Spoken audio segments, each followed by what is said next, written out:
আসসালামু আলাইকুম।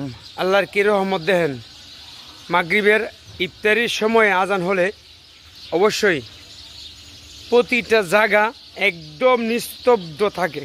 তার মানে কি, এটাই হচ্ছে আল্লাহর রহমত। মানুষ সারাদিন অনাহার থাকার পরে ইফতারিটা করে। তো ওই অনেকে আছে ইফতার নিয়ে বসে থাকে। আই যে আমি ধরেন ইফতার করার পরে এখন আমি কোথায় যাচ্ছি, নামাজে চলে যাচ্ছি। এরকম সবাই চেষ্টা করে যে সারাদিন কষ্ট করার পর তবু কি আবার একক্ত জাহেরা মাগরিবের অক্ত নামাজটা পড়ার জন্য তো আমরা মানে দ্রুতভাবে খেয়ে চলে যাচ্ছি কোথায়, মসজিদে। ফরজ নামাজটা পড়ার জন্য সবার সাথে, জামাতের সাথে। তো অবশ্যই আমরা সবাই এরকম। যদি আপনি গুনাহ থেকে মুক্ত হতে চান তাহলে অবশ্যই কী করতে হবে, আপনাকে রোজা রাখতে হবে, দিনের পথে চলতে হবে।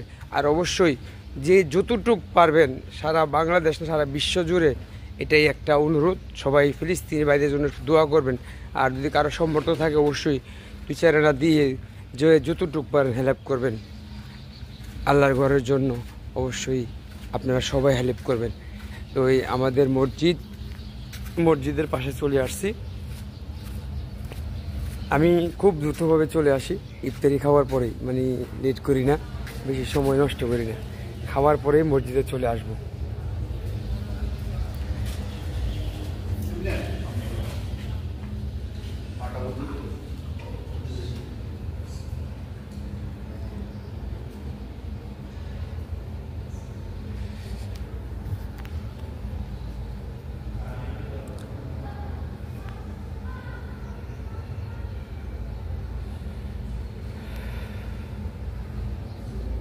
যদি ভালো লাগে অবশ্যই সবাই শেয়ার করে দিবেন।